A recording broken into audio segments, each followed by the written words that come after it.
یاد رکھیں میرے دوستوں، جو ہم گناہ کرتے ہیں یہ کبھی نہیں سوچنا اس کا کل ہمیں حساب نہیں دینا پڑے، ایسا نہیں ہے۔ ہمیں اپنی زندگی کی ہر پل کا حساب دینا پڑے گا۔ جو زندگی ہم نے غفلت کے اندر گزاری، جو زندگی ہم نے معصیات کے اندر گزاری ہے، جو اللہ کی نافرمانی میں گزاری ہے، ہر ایک پل کا ہمیں حساب دینا پڑے گا۔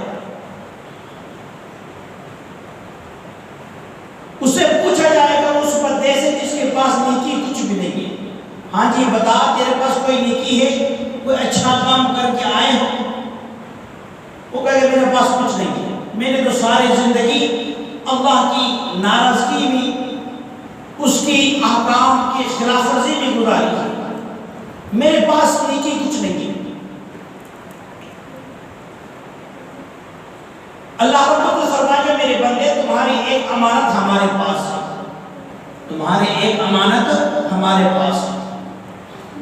آج تمہارے پر کوئی زیادتی نہیں ہوگی، انصاف ہوگا۔ وہ جو جتنی گناہ تھے اس کی کئی دفعہ بھر چکے تھے، وہ سارے میزان کی ایک پرڑے میں رکھ دیا جائے گا۔ ایک پرڑے کے اندر ایک ورقے کو رکھ دیا جائے گا، کاغذ کے ٹکڑے کو، جس کے اوپر لکھا ہوا ہوگا لا الہ الا اللہ محمد رسول اللہ۔ اب یہ بندہ سوچے گا کہ کہاں یہ اتنے دفاتر گناہوں کے، کہاں کاغذ کا یہ ٹکڑا؟ جب اس کاغذ کے ٹکڑے کو رکھ دیا جائے گا پرڑے کی دوسری طرف، تو جو گناہوں سے دفاتر بھر چکے تھے، اس ایک کلمے کی ایک مبارک ورقے کا وہ مقابل نہیں کر سکیں گے۔ جو کلمہ ہوگا، کلمہ والا پرڑا نیچے، گناہوں والا پرڑا اوپر۔ بات دراصل یہ ہے کہ اللہ کے نام سے بڑھ کر کچھ نہیں ہے۔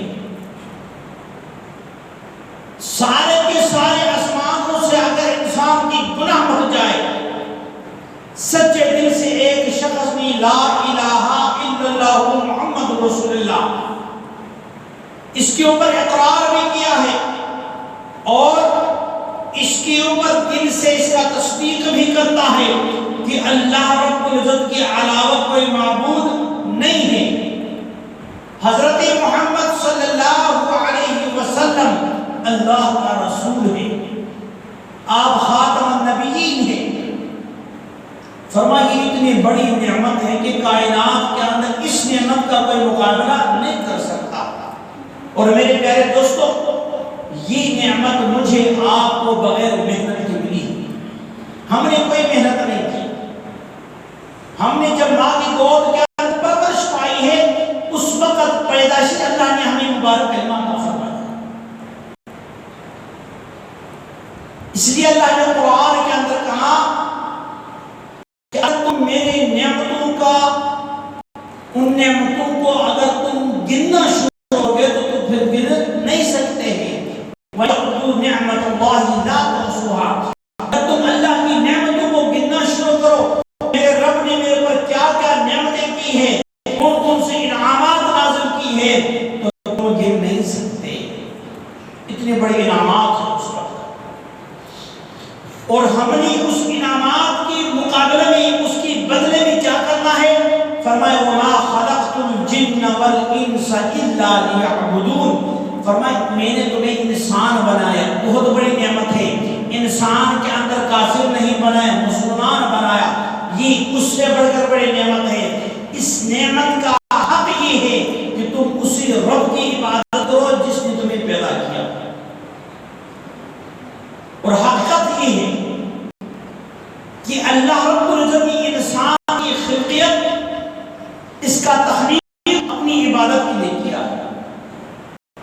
وَمَا خَلَقْتُ الْجِنَّ وَالْإِنسَ إِلَّا لِيَعْبُدُونَ، فرمایا میں نے انسان اور جنات کو پیدا نہیں کیا مگر عبادت کے لیے۔ جو انسان اللہ کی عبادت نہیں کرتا، کسی اور کی عبادت کرتا ہے، تو پھر وہ انسان کہنے کا لائق نہیں ہے، پھر تو وہ جانور سے بھی بدتر ہو جاتا ہے۔ پھر کیا ہوتا ہے بھائی؟ جانوروں سے بھی وہ انسان جو اللہ کی عبادت نہیں کرتا، فرمایا وہ جانور سے بھی بدتر ہے۔ اولئک کالانعام بل هم اضل، جو اللہ کی عبادت نہیں کرتے اولئک کالانعام، یہ تو جانوروں جیسے۔ جانور پھر بھی اچھی مخلوق ہے کہ دنیا میں ایک جہان ہے، وہاں جا کے کوئی حساب تو نہیں دینا پڑے گا۔ بل هم اضل، جانور سے بھی گزرے لوگ ہیں۔ جس نے اس دنیا کی چند زندگی کے لیے، مختصر زندگی کے لیے اپنے لیے آخرت کمایا ہے نہیں ہے، بلکہ آخرت میں جہنم کمایا۔ بل ہم اضل، اس لیے میرے دوستو انسان کا تخلیق اللہ ہی کی عبادت کے لیے ہے۔ اس لیے ہم ہر نمازی نماز کے اندر کیا کہتے ہیں؟ ایاک نعبد و ایاک نستعین، اے پروردگار ہم تیری ہی عبادت کرتے ہیں، تجھ ہی سے مدد مانگتے ہیں۔ اس کے ترجمہ یہ نہیں ہے کہ ہم تیری عبادت کرتے ہیں تجھ سے مدد مانگتے ہیں، ترجمہ ایاک نعبد کا یہ نہیں ہے۔ ایاک نعبد، اب اس ایاک نعبد سے پہلے لا کر اللہ نے عبادت کو اپنی ساتھ مختص کر دیا ہے کہ عبادت کا حقدار صرف رب کی ذات ہے، رب کے علاوہ کوئی نہیں۔ کسی نبی کو بھی عبادت کرنا شرک ہے، کسی ولی کو عبادت کرنا شرک ہے، حجر نباتات کو عبادت کرنا شرک ہے، سورج چاند کا پوجا کرنا شرک ہے، دریاؤں کا پوجا کرنا شرک ہے، بتوں کا پوجا کرنا شرک ہے، مچھلیوں کا پوجا کرنا شرک ہے، دریاؤں کا پیدا کرنا شرک ہے، اور سانپوں کی عبادت کرنا بھی شرک ہے۔ یہ جتنی اللہ کے علاوہ جس کی عبادت کرو گے شرک کی زمرے میں آؤ گے۔ اس لیے ہر ایک مسلمان نماز کی ابتدا میں اپنے رب سے یہ معاہدہ کرتا ہے، یا اللہ میں تیری ہی عبادت کرتا ہوں اور تجھ ہی سے مدد مانگتا ہوں۔ عبادت کے علاوہ کسی کی جائز نہیں، مدد کے علاوہ کسی سے نہیں مانگتا۔ یہ اللہ نے اعلان کر دی، انی اقرب من حبل الورید، فرمایا تمہارے شاہ رب سے بھی قریب ہوں۔ میرے محبوب کو کہہ دیجئے میرے بندوں کو، بندیوں کو، کہ کبھی اپنے گناہوں کی وجہ سے مایوس نہیں ہونا کہ میں تو بڑا گناہگار بندہ ہوں یا بندی ہوں۔ اللہ کی ذات تو بڑے عظیم ہے، میرے اعمال سارے گناہ والے ہیں، میں تو اب اس رب سے دور ہو گیا، پتہ نہیں میری بات وہ رب پیغام، میرا دعا، میری عاجزی وہ مانے گا کہ قبول کرے گا کہ نہیں کرے گا۔ اللہ رب العزت نے اسی اشکال کو، آپ کی اس وسوسے کو ختم کر کے اپنے کلام کے اندر آیات نازل فرمائی، انی اقرب الیک من حبل الورید، میرے بندے چاہے تو جتنا زیادہ گناہ کرو، تمہارے گناہ سمندروں کے برابر ہو، تمہارے گناہوں سے آسمان اور زمین بھر جائے، پھر بھی میں تمہاری شفاعت کے قریب ہوں، میری قربت پھر بھی ختم نہیں ہوتی۔ ان تمام گناہوں کا اگر تو ختم کرنا چاہتا ہے تو ایک دفعہ سچے دل سے توبہ کر لو، سارے گناہ معاف۔ ایک دن سچے توبہ کرو۔ یاد رکھو دوستو، ایک بات میں آپ کو بتا دوں، بلکہ میں کہا کرتا ہوں کہ انسان سے گناہ ہونا بڑی بات ہے۔ انسان کی فطرت کے اندر ہی رکھا ہے رب العالمین نے کہ اس سے گناہ ہو سکتا، گناہ صادر ہونے کی گنجائش ہے، لیکن انسان گناہ کے اوپر دوام کرنا، اس کے اوپر ڈٹ جانا، یہ بڑی خطرناک بات ہے۔ گناہ ہو جائے کوئی بات نہیں، انسان گناہ تو ہو سکتا ہے، لیکن اس گناہ کے اوپر ڈٹ جانا، توبہ کی طرف نہیں جانا، یہ بڑی خطرناک بات ہے۔ اللہ کے نبی نے فرمایا حدیث کا مفہوم ہے، فرمایا تمام انسان کیا فرمایا؟ تمام انسان خطاکار ہے، گناہگار ہے، اور فرمایا بہترین گناہگار وہ ہوتا ہے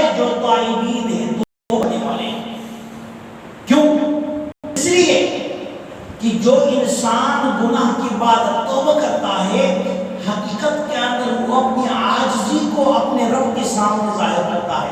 یا اللہ میں تو بڑا کمزور ہوں، گناہگار ہوں، میں بڑا ذلیل بندہ ہوں، تیرے بڑے نعمتیں میں ناشکر گزار ہوں، یا اللہ تو مجھے معاف کر دے.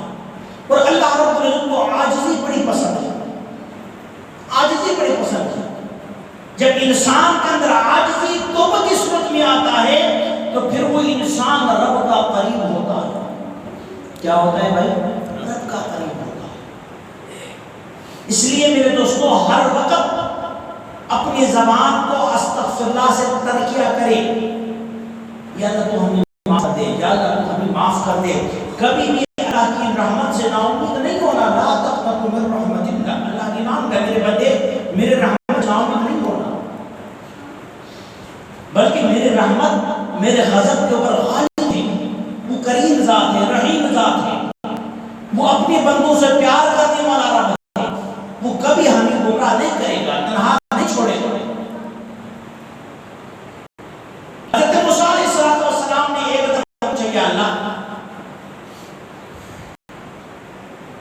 اگر کوئی نیک بندہ مجھے کوئی سوال کرتا ہے تو کہتا ہے لبیک عبدی، کہ میرے بندہ میں حاضر، کیا مانگتے ہو مانگو.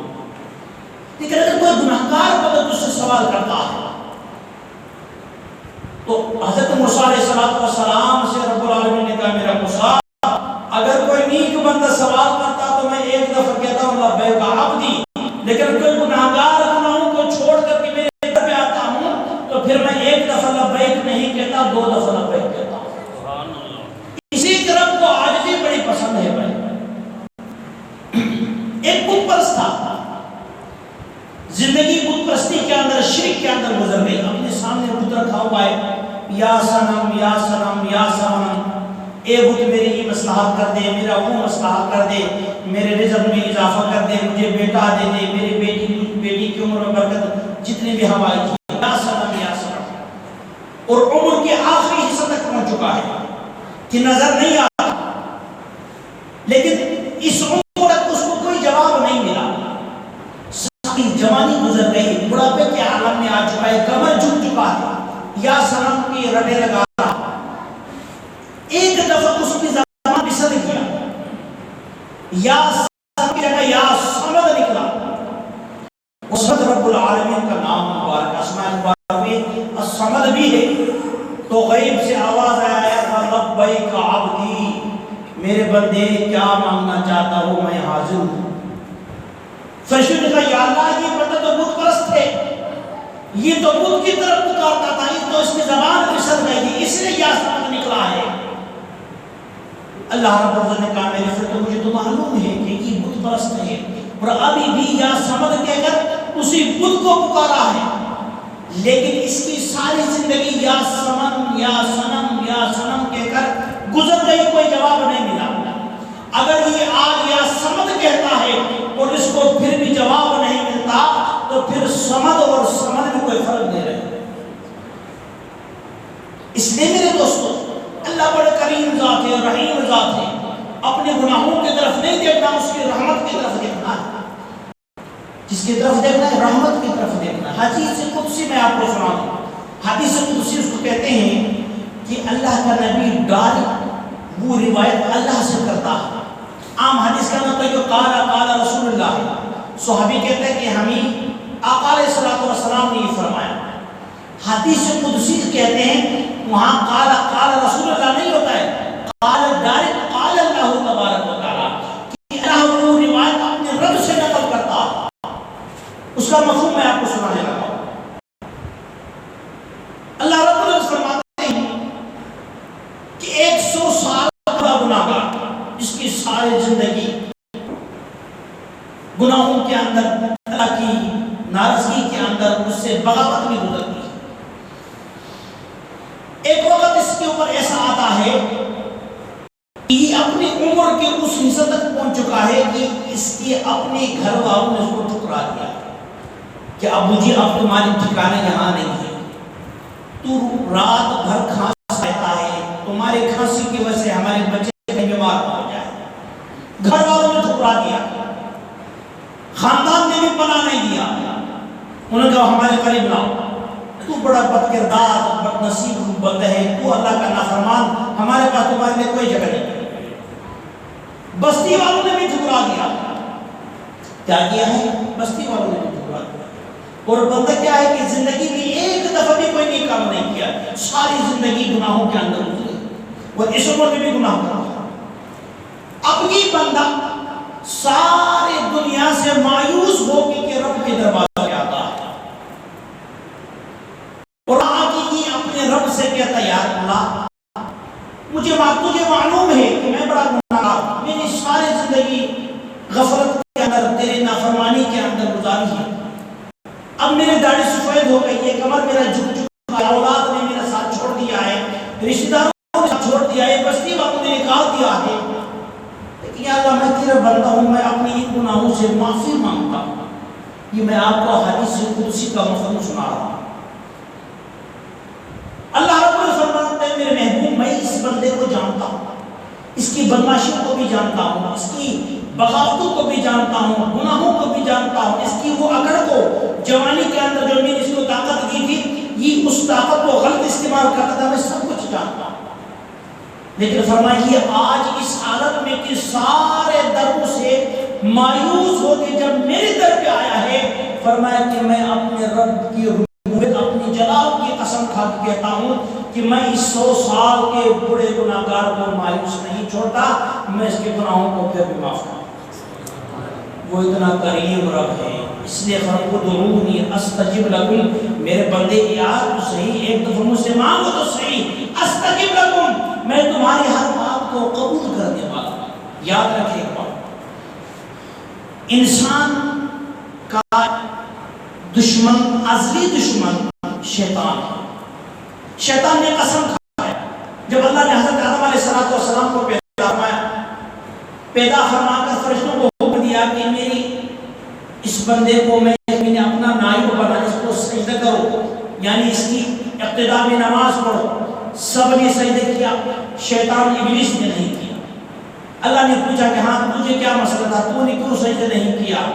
وہ آگے سے اکڑ گیا، کہا کہ یا اللہ تو نے تو آدم کو مٹی سے بنایا ہے، وہ تو کیچڑ ہے، بدبودار ہوتا ہے، اور مجھے تو نے تو آگ سے بنایا، اس کے اندر جناب خوبصورت ہے، جلانے کی طاقت ہے، بڑے طاقت والا ہے، میں تو آدم علیہ السلام سے بہتر ہوں، میں اس اپنی سے کمتر بندے کے سامنے کس طرح جھک سکتا ہوں؟ اللہ نے کہا کہ اچھا تو ابھی مجھے سکھانے لگا ہے، اب تیرے اوپر لعنتیں ہیں تا قیامت۔ اس وقت شیطان نے قسم کہا، یا اللہ تو نے انسان کی وجہ سے مجھے گمراہ کر دیا، مجھے ملعون بنا دیا، لیکن میں اس انسان کی نسلوں کو برباد کروں گا۔ کیا کہا؟ میں اس انسان کی نسلوں کو برباد کروں گا۔ پھر انسان کے ساتھ اس شیطان کا تعلق ازل سے ہے اور دشمنی کا تعلق ہے۔ یہ کبھی انسان کو دنیا کی زندگی بڑا خوبصورت بنا کے سامنے پیش کرتا ہے، انسان اس دنیا کی زندگی کے پیچھے جا کے آخرت کی زندگی کو بلاتا ہے۔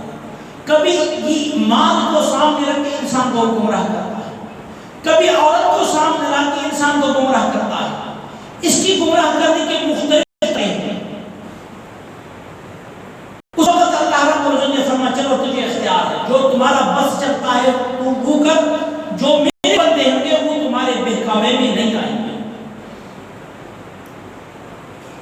لیکن شیطان کبھی اپنا طریقہ بدل جاتا ہے، کبھی تو یہ ہوتا ہے گناہوں کے اندر مبتلا کر کے انسان کو گمراہ کرتا ہے، کبھی کو بات اس طرح کرتا ہے کہ انسان کو عجب کے اندر مبتلا کر کے گمراہ کرتا ہے۔ عجب کیا ہے؟